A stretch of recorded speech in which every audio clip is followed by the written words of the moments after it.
In my experience as a coach over the years, I have kind of thought about what are the most important things that I can share with my clients in these, in these free live trainings, in my podcast, in the coaching sessions, in the workshops, and everything that I do. And for a long time, in fact, for I think maybe the first 2 years, I really thought that it was listening. I thought when people think about talking, when they think about communicating, they focus on projecting, right? Public speaking, speaking up in meetings, when really what would help them is if they just listened more. Then the things that they would say would engage people, right? So listening is important. But then after a few years, I thought, maybe it's a combination of three things consistent with my power of three. I'm really big on the power of three if you don't know that about me yet. So maybe it's listening and confidence and storytelling. And then I thought, well, so those three things are three very important things that we should all be focused on improving. And I had this conversation with I would call her a communication skills guru who I interviewed. Her name is Judith Humphrey, and she's a retired communication skills executive. So I asked her, "What do you think about these three superpowers for communication?" And she said, "Andrea, if you don't have confidence, the rest of it doesn't matter."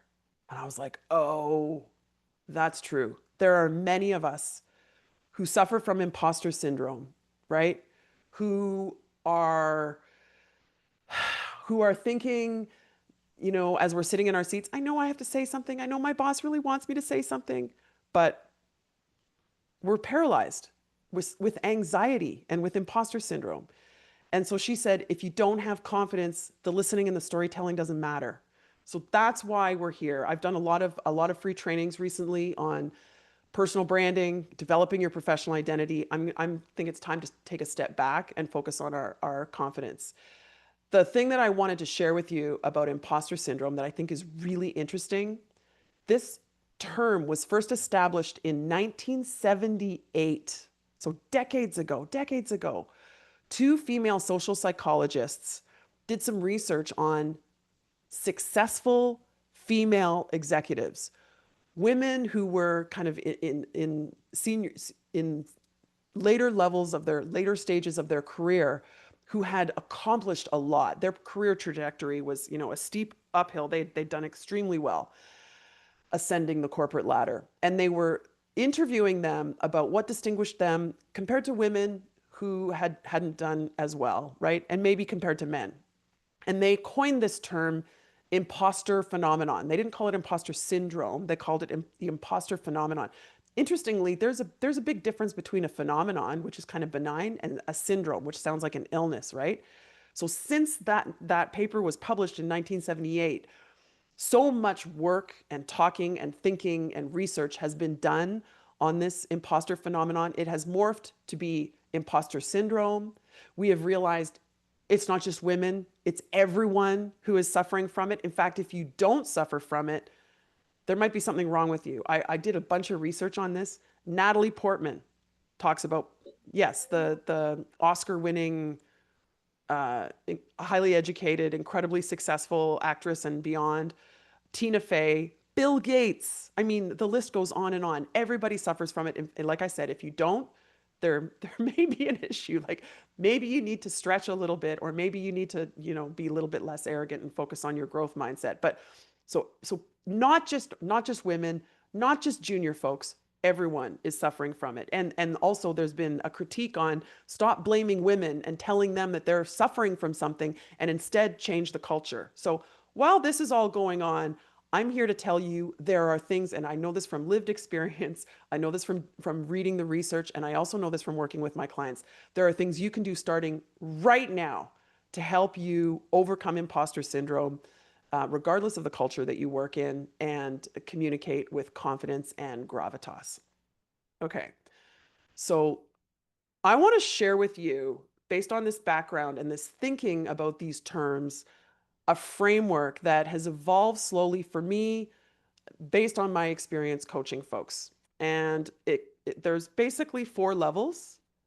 So we're working on our communication skills, right? We're working on our listening. We're working on our storytelling. We're working on our formal presentation skills. We're working on our clarity. We're working on introducing ourselves, all of these things, right? And I've noticed that as people are working on these things and they're acquiring these new skills, that even without thinking about their confidence is boosted. They suddenly feel a little bit more confident about raising their hand or about getting out there on stage. So this is why I have on the second level, we have confidence and gravitas. Um, for me, when I'm talking about these things strictly, if you hear me talk about confidence, I'm thinking about how you feel, and gravitas is eventually what you're communicating. When people actually notice, they take note that you sound really credible, this is when you're establishing gravitas. So it's like the internal confidence becomes external gravitas.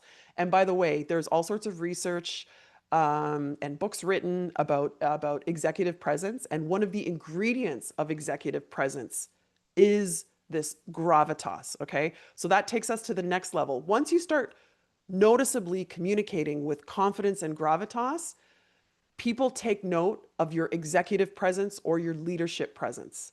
And then that's when you can create an impact. And the impact is purposely kind of vague. It could be that you get the job that you're looking for. It could be that you get the promotion that you've been seeking. It could be that you negotiate the sale. It could be that you successfully lead your team through transformation. Whatever that impact is, it's at the pinnacle of this hierarchy. And the point is that you can work on each of these things independently. You can work on your communication skills and it'll help you boost up all of these things.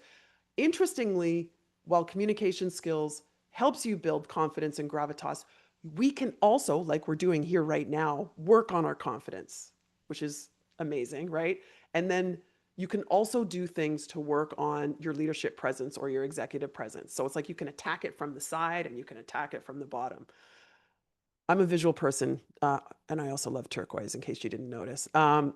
So inside this pyramid or this model, there are all sorts of specific things that we can work on. I just taught you my self-introduction framework, so that's an example of a communication skill that I hope is going to boost your confidence, okay? And we're going to now talk about 3 confidence building mindsets. These are 3 mindsets. I'm telling you, I personally use them and I share them with my clients. And then if you listen to my podcast or if you subscribe to my newsletter, and if you don't already, I really hope you will, just go to talkabouttalk.com. And there's a one at the top, you can click on newsletters and subscribe there. I talk about personal branding a lot. And by personal branding, by the way, I don't mean turning you into a social media influencer and monetizing your brand. I mean helping you identify your unique professional identity where you can truly add value and identifying your superpowers. So these are examples of things in white here that you can focus on within this framework. But there's many other things, right, that you can do. So now I'm going to take you through 3 confidence building mindsets. I'm going to describe each of them. And then I would challenge you to identify which one, or maybe 2, but three's probably too many, which 1 or 2 you might experiment with.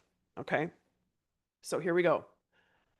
The first confidence building mindset is to focus on your brand superpowers. So there's this one light bulb that is lit up here, right? I want you to think about, in the sea of people that do what you do, think about your industry or think about your function, think about your peers, think about your friends. We're here, in a professional context. So think about if you went to a networking event of folks that are in your industry or your function. What are the things, the positive things? We're not talking about your weaknesses here. We're talking about what are the skills, the expertise, the experiences, the accomplishments, the abilities that you have that set you apart. They might be the things that you find easy, the things that you're known for, the things that you're really comfortable with. If you were to, deliver a TED Talk on anything, there are TED Talks about every topic, right? If you were to deliver a TED Talk, what would it be about? that's probably one of your superpowers. By the way, you can have more than one superpower, right? So let me tell you, my superpowers are definitely communication skills for executives, right? Which is what I do, but that's like, I'm obsessed with it. I'm happy to talk to anyone about it. It doesn't mean that I think I know everything, but I know enough that I can contribute to a conversation and I want to learn more. So that's one of my superpowers. Another one of my superpowers that my clients tell me all the time, I would say, especially when I'm doing one on one coaching, they, we talk about their brand and they'll tell me about themselves and experiences. And I'll say, you know what I'm hearing is this. I think your superpower is blah, blah, blah. And they'll say to me, Andrea, you have a superpower of listening and interpreting and articulating superpowers. So I think that's another, it's pretty specific, but I think that's one of my superpowers. So I challenge you now to ask yourself, and maybe if you have a piece of paper, just write down the words brand superpowers and maybe list a few things. It could be, like I said, it could be industry expertise, it could be functional expertise, but more than likely, it's something that stands out about you. A wonderful resource for this could be the feedback that you get in the formal evaluations that you have. If you work for a company where you get formal evaluations, and there's probably a common theme about here's what you're doing great at every year, you hear about it. That might be your superpower. Or if you work like I do with clients and you ask them for feedback and they constantly are telling you the same thing, that could be your superpower as well. So the idea here is that you're not raising your confidence by saying, oh, I'm good at everything. I can do anything. No, no, no, no. But you can do this superpower thing really, really well. So I was working with one of my clients, a senior executive. Actually, she was a CEO, and she was delivering a speech at an international conference in her industry. And she told me that before she stepped out on stage, she knew in her heart and in her head that this speech that she was about to deliver to her peers around the world was going to make or break her career, right? Like, she was already a CEO, but she's like, this is what's going to put me on the map or not. And then she felt the adrenaline, and then she said to herself, my superpower is this. And she said she felt herself kind of lift up and feel like her confidence was boosted. Um, I had the experience a couple years ago. I don't know if any of you are familiar with the Fishbowl app. It was this app. I think it might still exist. I haven't been on it for a while.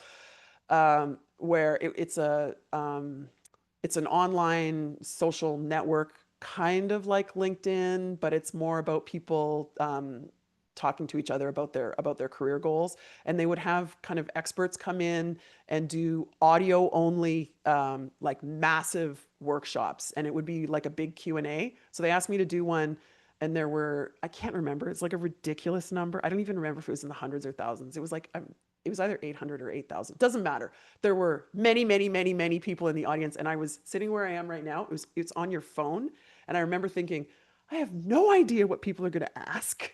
I know it's focused on personal branding, but that's all I know. And then I said, Andrea, you know this stuff, right? Like, you know this stuff. And if someone asks you a question that you can't answer, you tell them what you know. Like, you just tell them, that's a new question for me. And so reminding myself of my superpowers elevated my confidence. And now, honestly, the Q&A is one of my favorite things. I can't wait to get into the Q&A. By the way, keep the questions coming into the chat. I will answer them. So that's the first one, is focus on your brand superpowers. Let's move on to number 2. Emulate someone's confidence. There is a reason that I have Madonna here. About 20 years ago, ish, when I was on the faculty at the University of Toronto, I was teaching in the MBA program, and I love teaching. I always loved teaching.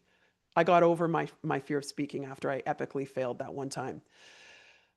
Well, more than one time, but that when I really epically failed that first time. Anyway, I love teaching, and I was used to being in the MBA classroom, with 70 students. I was even used to presenting to faculty members.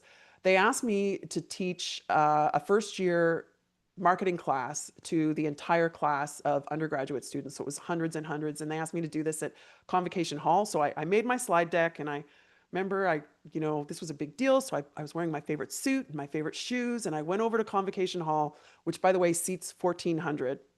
And they asked me to do a sound check. So I went up before the students entered into convocation hall. I went out on stage and they had me wired up with a mic, and I had my, whatever, my suit on and everything. And there was a spotlight on me and it was like kind of hot. And I remember thinking, oh my God, this is kind of weird. Like, this is a bigger deal than I thought it was. And they're like, Andrea, sound check. I'm like, check, check, 1, 2, 1, 2, sounding like I was kind of sounding like a rock star. And then it hit me. Oh my goodness, this is a big deal. And I'm going to emulate someone whose confidence I admire. Madonna. I don't know why she came to mind. I think it was because of the the mic that I had over my ear. And I see some people laughing. You know that this is a true story, right? And I was like, okay, I'm going to emulate Madonna. I mean, Madonna, who also knows everything about consumer branding and marketing and the 4 Ps and all that stuff, right? So I got up there and slowly the convocation hall filled up with hundreds and hundreds of students, and I delivered the lecture. And then I was like, oh my gosh, thank you, Madonna. Like, thank you. And when the lecture ended, I kind of got stormed, you know, they rushed the stage. Andrea, Professor Wojnicki, when do you have open office hours? Can we just like drop by, or do we need to sign up? What are you teaching next semester? Do you teach anything in the undergraduate program? Oh my God, like this. And I was like, whoa, this was really successful. And then so I made a note of this. I had never tried this before. Emulating someone else's confidence can be really powerful. And here's the thing. If you can identify someone, I encourage you to maybe write down, if you're taking notes, whose confidence do you admire? I was sharing the story with a gentleman named Dave Jackson, who had a podcast called The School of Podcasting. And I used to email him a lot, and we would email each other because he was basically helping coach me. And then I was on his podcast a couple times. So we were talking about boosting your confidence. And he told me that he did the same thing. He does the same thing, but he emulates David Lee Roth. So he said that he'd be called up to do a keynote speech at some podcasting conference, and he'd be like, he'd pretend he was strumming a guitar, and he'd go broom, and then he'd go, let's do this, David, right? Because his name was David Lee Roth, right? He goes, so I emulate David Lee Roth, Andrea. I know exactly what you're talking about. I want you to, it doesn't have to be, by the way, a rock star. It could be, a celebrity CEO. It could be, a couple people recently have told me Beyonce, like she exudes confidence without arrogance. If I could just channel that, I'm like, you know what, whatever works for you. It could be someone in your family whose confidence you admire. It could be someone in your office. You don't need to tell them. I'm emulating you because I admire your confidence. I remember Irene Rosenfeld was the president of Kraft Canada, and then she went down to Pepsi US, and she's like a rock star executive, and so many people emulated her confidence, right? So think about whose confidence you emulate. And here's the other thing. Think about a time when you knocked it out of the park. So for me, that lecture that I delivered at Convocation Hall stands out as one of the best presentations that I ever gave. So if I'm ever feeling a lack of confidence, sure, I could emulate Madonna, but you know who else I could emulate? I could emulate myself at that time. So maybe the other thing you could write down is, when did you knock it out of that park? What year was it? Where were you? How are you feeling? What were you talking about? Remind yourself how it felt, and then you can emulate your own confidence, because, sometimes we do better, sometimes we do worse. Let's bottle it. Like if you knocked it out of the park, you can emulate your own confidence. Okay? So that's the second mindset. We've got focus on your brand superpowers, and we've got emulate someone else's confidence. The third and last one is adopting a growth mindset. So when I was sitting where I am right now, about to go into the Fishbowl app and take questions from whatever it was, 800 or 8,000 people in the Fishbowl, I remember thinking, Andrea, you know personal branding inside and out. I also remember saying to myself, what I call my growth mindset mantra, which is, I know what I know, and I'm keen to learn more. If you're focused on growing and learning, but also reminding yourself of what your expertise is, you can't fail. So, there's the classic, someone asks you a question that stumps you, and you're supposed to say Thank you. Thank you for that great question. I've never had that question before. Let me think about it and I'll get back to you. Okay, so I mean, that's better than faking it. But let me tell you what's an even better answer. An even better answer is to say something like, I haven't received that question before. I'm going to think about that. And I want to thank you for that question. It's a great one. Let me tell you what I do know. Okay, so you're anchoring your answer in your expertise. You're actually reinforcing your brand.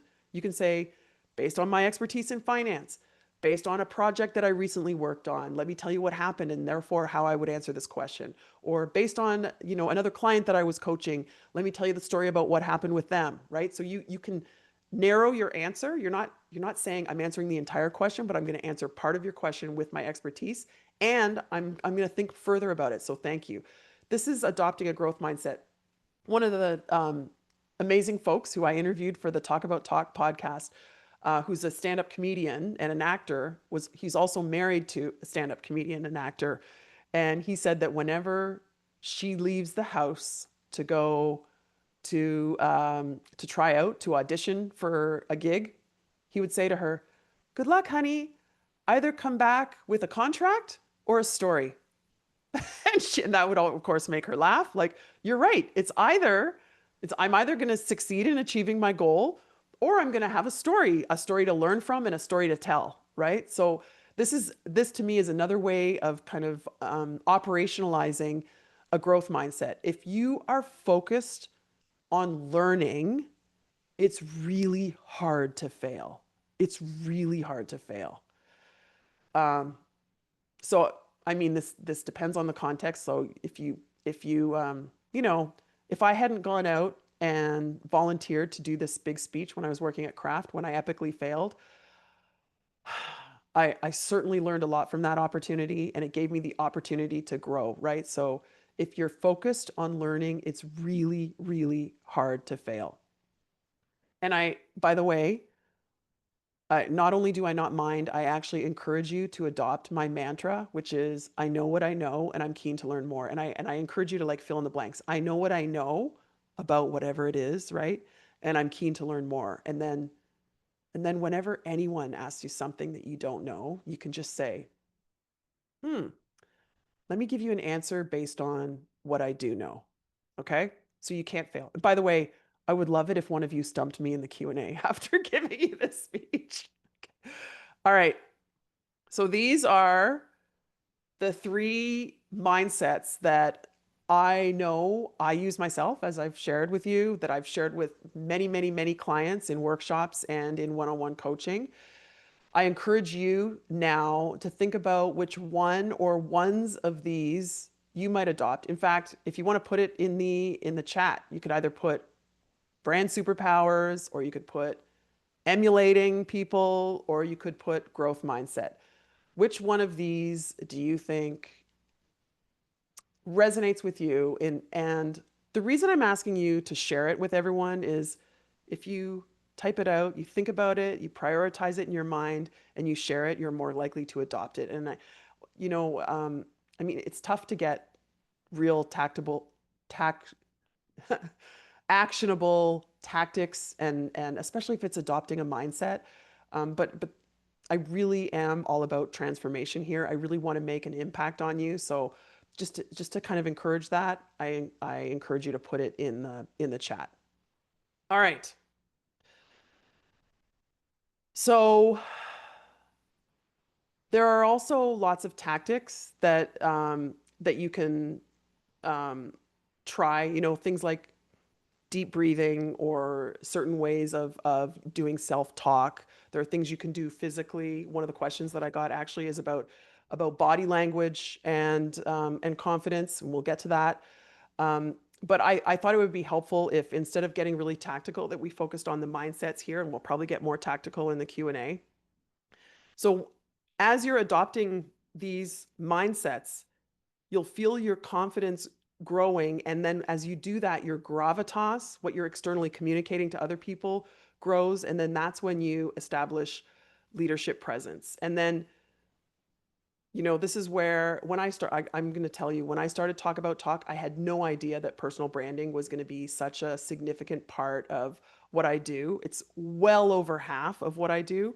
Um, and I think in part because it works so beautifully with confidence, right? So the person, and I know there's some people here that have done um, workshops or boot camps or coaching with me, and you know that the work on your personal brand is like really, really powerful in helping you build your confidence. So you're kind of going up and down within this framework here. If you're interested in working more on your personal brand, I wanted to share before I get into the Q&A that in the fall, I am relaunching the boot camps that I normally run every couple of months. And I'm running a women's personal branding masterclass. You can see the link there. It's talkabouttalk.com/fall 2025. It starts in the middle of October. It goes for 6 weeks. It used to be 4 weeks. We're making it 6 weeks. It's we're trying it. This is experiment for me. I've never done this before. It's going to be for women only.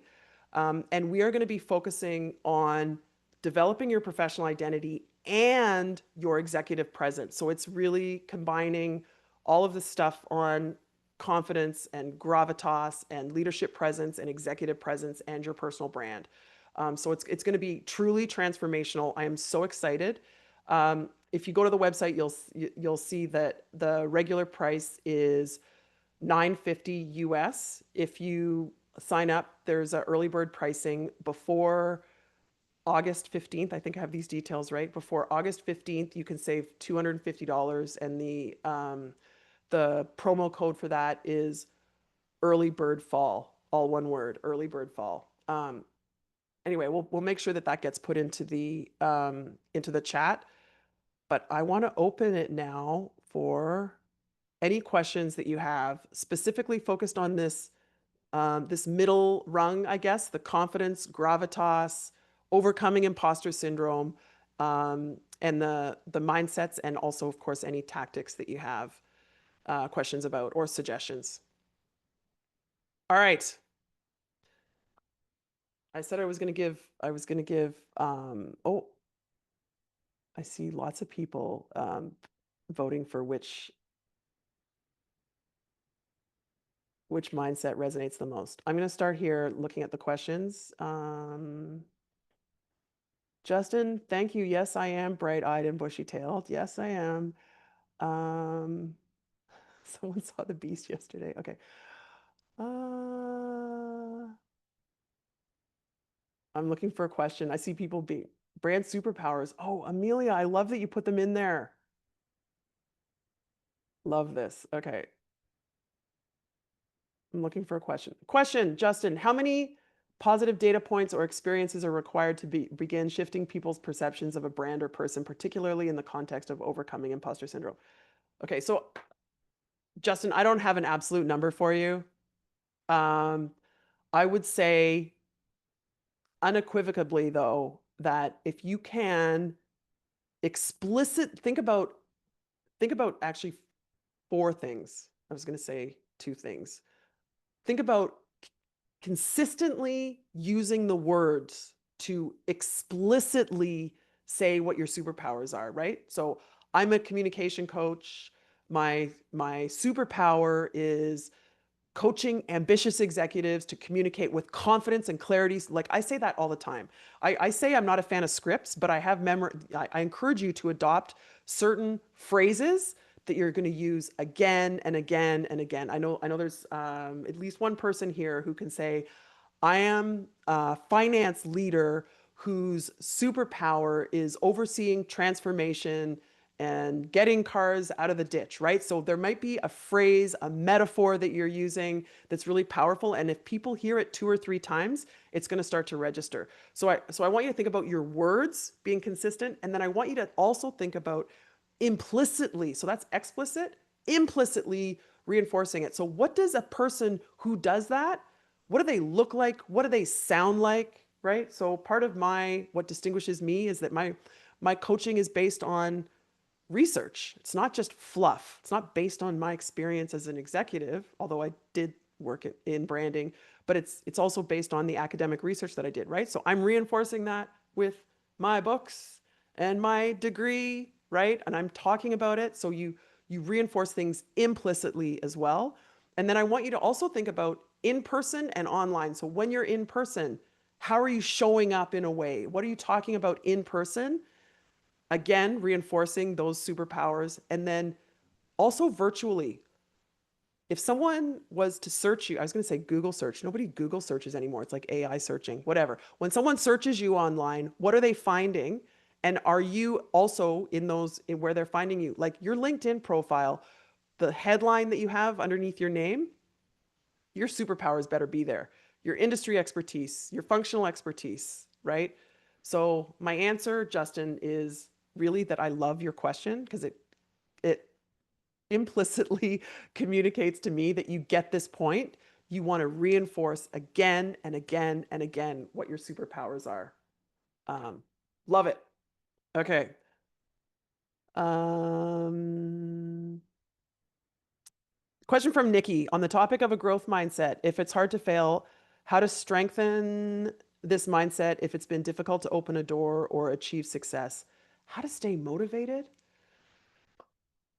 In my experience, the things that are your superpowers, the things that I hope you're focused on, are the things that you love. So I guess my suggestion is to think not just about the things that you are good at or that you have skills at, but also what brings you joy. And another way to say that is to think about what your purpose is, right? So one woman, I'm going to tell you this quick story that might help illustrate this.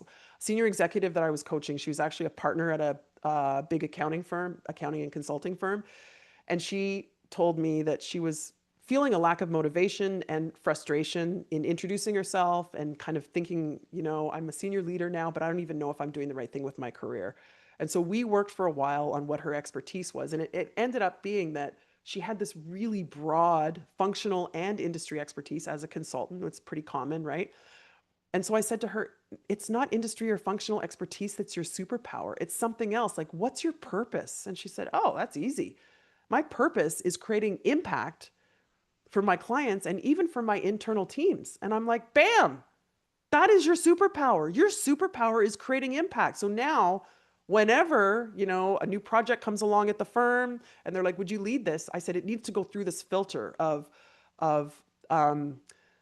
can I create impact either internally with my teams at the organization or externally in terms of client impact, right?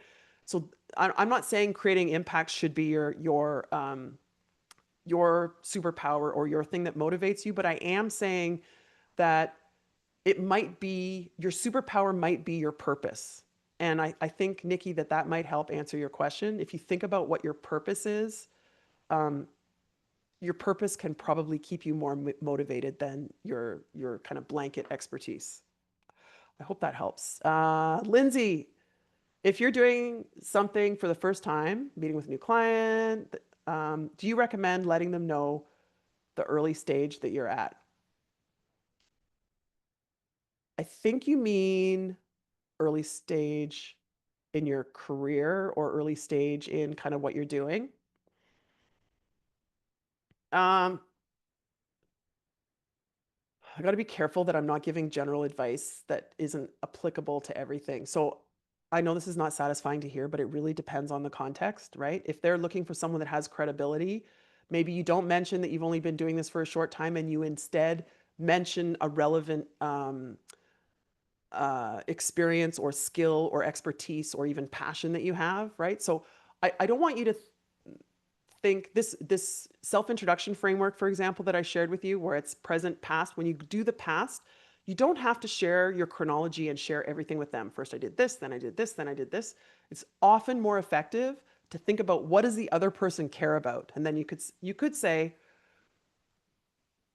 I've been at this organization for 2 years and we're really passionate about focusing on blah, blah, blah.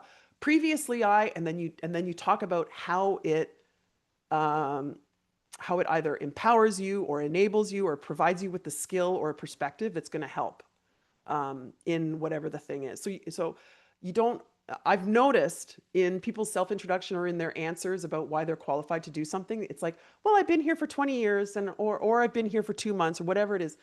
So my suggestion is answer the so what. So what?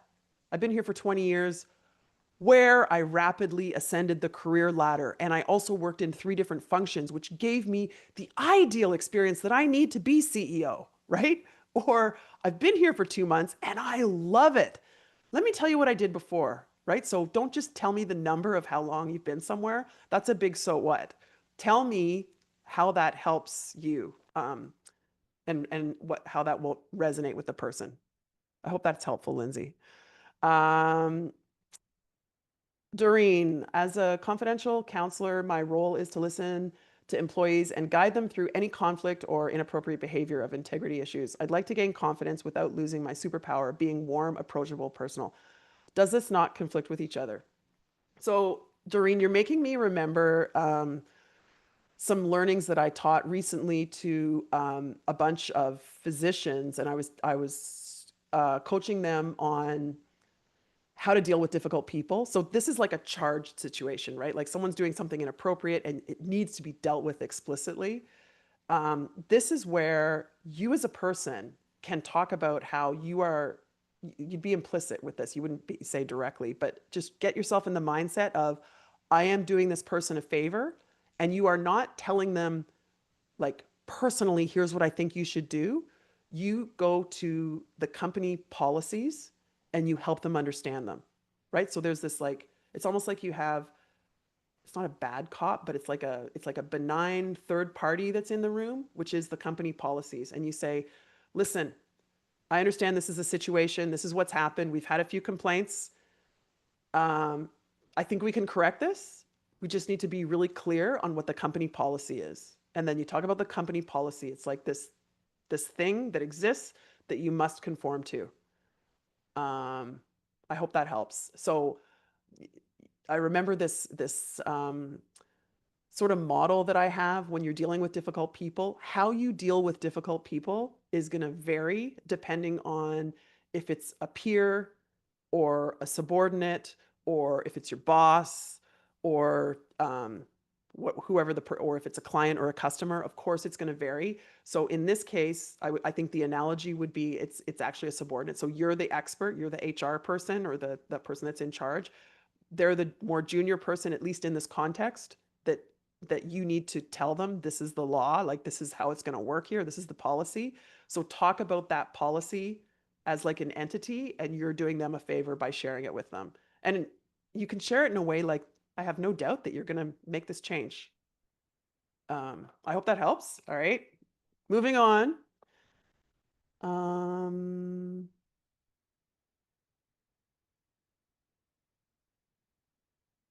so, what do you recommend to keep confidence ongoing? I seem to have moments, but I do not feel like it stays consistent. Oh my goodness. Me too. I'm telling you, I feel this. I call it the shot of adrenaline. I punch myself in the hand, but actually I feel it in my chest. Like some people sweat. By the way, I also sweat. Some people sweat, some people get clammy, some people get shaky, some people start talking too fast. Some people get quiet, like it shows up. It's the fight, flight, or freeze, right? And sometimes you're anticipating it. You know you got a big speech, but sometimes you walk into a meeting and you're like, whoa. When I walked into Convocation Hall, by the way, I was not nervous. When I got out on stage, I was like, oh my God, there is a spotlight on me and I can see 1,400 chairs. I'm in trouble, right? So this is the unexpected shot of adrenaline. That's when you go, okay, what am I going to do? Which mindset am I going to adopt? Who am I going to emulate? Like, you've got the tools now. The 3 mindsets I just shared with you. Slowing your exhale. That's after I adopt the mindset, I always go, there's research that shows slowing your exhale tells your brain, oh, I'm not gasping for air. Everything must be okay. It's like you're rewiring your brain through your body, right? Um, so that I would say,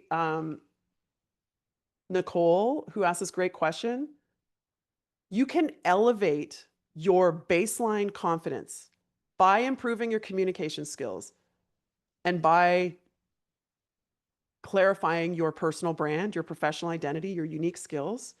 And then you have these mindsets and these tactics for when you least expect it. When you're like, you have this baseline confidence and then whoop, something happens. Okay, no problem. I've got this, right? And you think about the mindsets and the tactics. Um, oh, Claudia, I love that. I was going to mention that. So, and I do this all the time. I feel when I feel the shot of adrenaline, I'm like, it's not a bad thing. The only difference between the adrenaline you feel when you're nervous versus when you're excited is how you label it. So if you relabel it as I'm excited, now I have the positive energy, then that's what it is. Apparently, I actually, I know there's at least one physician here who's heard me say this before, that I recently coached in a group. Uh, this group validated for me again that it is true. There is no difference in like your in terms of your biochemistry, your body. Not there's no difference between feeling excited and enthusiastic about something, except your brain is saying, oh, I'm nervous, this is a bad thing. And then you can imagine the downward spiral versus the upward spiral. Um, Michelle, how do you introduce yourself with confidence when you are in transition or looking for work? So you don't need to say, this is a thank you for asking. I should have clarified this. So you can talk about the past and you can talk about the future. I'm really looking forward to, finding that position where I can leverage my skills. And the past is probably easy. The thing is, how do you talk about the present tense? I have a couple of podcast episodes on controlling your narrative, by the way, which might be very helpful for you. It's a couple months ago. There was one on where I specifically talk about this. It doesn't have to be functional. It doesn't have to be your current position that you name. You could say, I am a finance leader with expertise in right. So you can elaborate on what your expertise is, and you could say in the present tense, and I'm currently seeking a new position. And by the way, this is probably the most important part of your self introduction, especially when you're on the job market. You want people to know exactly what your expertise is and the kind of position that you're looking for. And back to the question about consistency and reinforcing things, you want to say it again and again and again so that when someone hears someone else say, "Oh, we need a CFO," and they're like, "Oh, that person that I just met twice mentioned that they were looking for this. I'm going to connect them," right? That's how you're going to end up getting your job. So, great question, Michelle. You change your present tense to be my I am a whatever it is expert, and my unique skills are boom boom boom, and I'm currently looking for it. That's your present tense statement. I think I skipped a question here from Louis. I've got a two-part question. In today's oh in today's tough white collar job market where it's harder than ever to stand out. Yes, I keep hearing that. I know. How do you keep your confidence steady and not let the process wear you down? I mean, oof, I I don't want to dismiss this as not like a legitimate question. It is hard, but it is a numbers game. Um, and it's almost like there's two games you're playing, right? There's the talking to real people and making sure you're reinforcing your message there, and playing the game with the AI application, the ATS, the automated tracking system. By the way, I also have an episode about if you are on the job market, you need to have at least two versions of your resume. The one that you will hand to humans and you will tell them this is for you as a human. It won't make it through an AI tracking system versus the one that you would submit online. There's a very different format. If you don't know that already, I didn't know that. I was giving my son about a year and a half ago, I was giving him some advice on his resume, and he's like, Mom, you don't know what you're talking about. And then I did some research. I interviewed an expert, and there's a very different format. But Louis, my general answer to you in answering this question about keeping it up is just know that it is a numbers game, and that you want to be applying for the jobs online, and you want to be networking, talking to human beings. Okay. And if you need to take a day off, you need to take a day off. We all need days off, even when you're on the job market. Any advice for building a strong personal brand when English isn't your first language? Sometimes I overthink how I sound and it slows me down. Louis, I have a great answer for this. Your accent is a reminder of your global experience. If you have an accent, chances are you have lived and or worked elsewhere. Guess what most companies value? Global experience. So as long as people can understand you, this is the big thing. We all have an accent. It just becomes salient to others when um, when our accent is different from the people that we're with. Like I'm going to I'm going on vacation in a few days, and I know my accent is going to become very salient because yeah, people sound different where I'm going, and so we all have an accent. As long as people can understand what you're saying, they will not like hold it against you. It's not a bad thing. In fact, research shows that people forget as long as we can, as long as you're, as long as we can understand what you're saying, it's not an issue at all. Turn it into a positive. Think of it as evidence of your global experience. So when you introduce yourself, I am a blah, blah, blah. I have global experience. I've lived and worked in boom, boom, boom. So I offer a global perspective in what I do. Bam. That can become one of the things you talk about either in the present or past of your self introduction. It's a good thing. Louis, you're lucky. I'm envious. Okay. Um,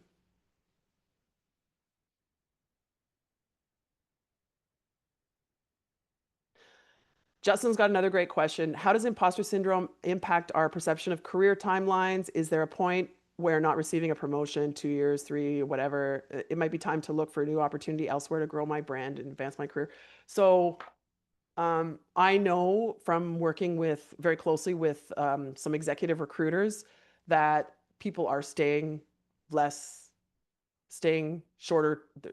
Tenures in certain positions are shorter.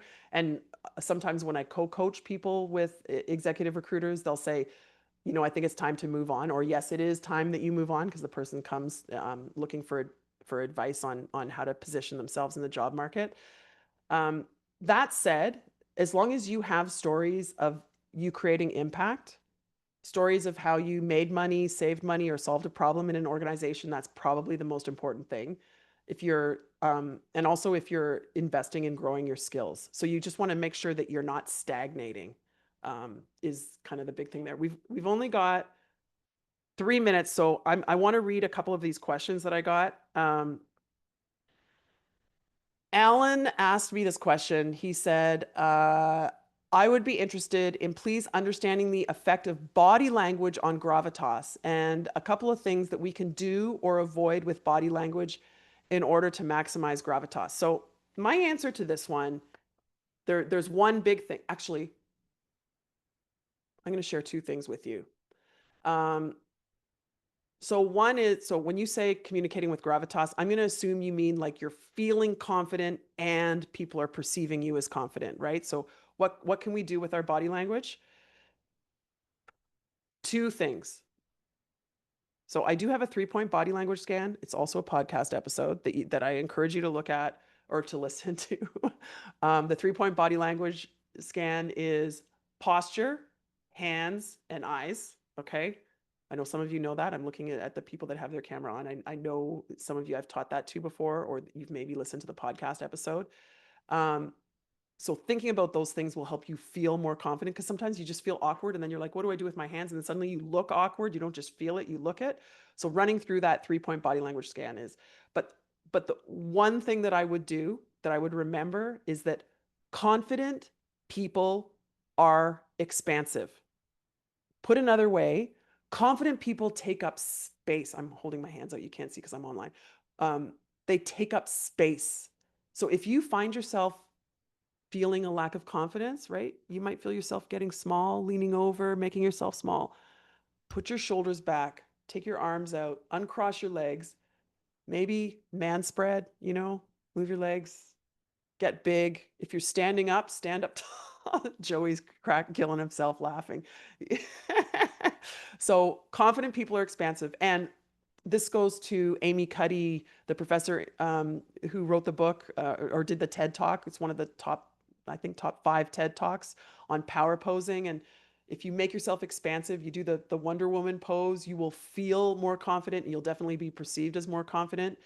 So that's one thing that I would do is, Alan, in answer to your question, is just remember that confident people aren't like this. Confident people are expansive. The other thing that I would say is recently I interviewed a body language expert and I asked him, what do you think about my 3-point body language scan? And he said, I think it's fine. I mean, I wouldn't say it's wrong. Posture, hands, and eyes, those are 3 important things. That said, he said, I always tell my clients it's one thing. And I said, what is that? And he said, it's open palms um, at navel height. So I'm not at navel height right now because you can't see my belly. But he said, if you're standing up, you open your hands at navel height. So what does this do? You can trust me because you see my hands.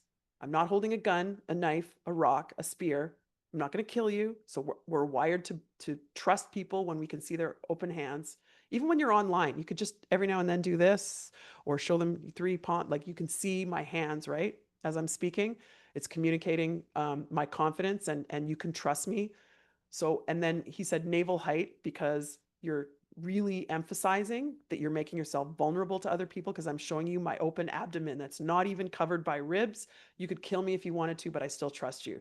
So open hands, open palms at navel height and being expansive um, will help you grow your confidence. Oh my goodness, I see so many good questions here. I promised these people that I would get to their questions, so I'm going to quickly. I know it's 101 if you have to go, but I'm going to just run through these quickly. Amelia said, "I'd love to hear your thoughts on planned communication balanced with natural communication. For for example, when I have an agenda, specific points in mind, how do you get your message across versus natural spontaneous, free flow, such as hallway talk for Zoom meetings. I find it hard to balance this and catch myself feeling a bit robotic. Here is where frameworks will save you. If you have a framework for how to introduce yourself, if you're using the power of three and someone asks you a question, like in a meeting, you're not expecting it, and you say, huh, well, I can see pros and cons of option A or option B. I'm going to say option A. And there are many reasons, but let me share three with you. You suddenly sound so clear, right? And convincing. And you're smart enough to come up with three reasons. And you're not even going to say they're the most important three reasons, but you've got three reasons that you're going to share. So, so it's being scripted is dangerous because you are going to be asked unexpected questions or you are going to run into the CEO in the elevator. But if you're like self-introduction framework, here we go, right? Present, past, future, you'll come across as much more clear and confident. So my general answer to your question, Amelia, is use frameworks. Okay. Helen asked, as a bilingual and multicultural person, I often struggle to find the balance between communicating with confidence and staying true to my humble and calm nature. So I want to say, Helen, based on your bilingual and multicultural status, again, my answer to the previous question about global experience will stand for you as well. I sometimes catch myself using overly soft or apologetic language, which may come across as lacking confidence. At the same time, I don't want to lose my authentic self.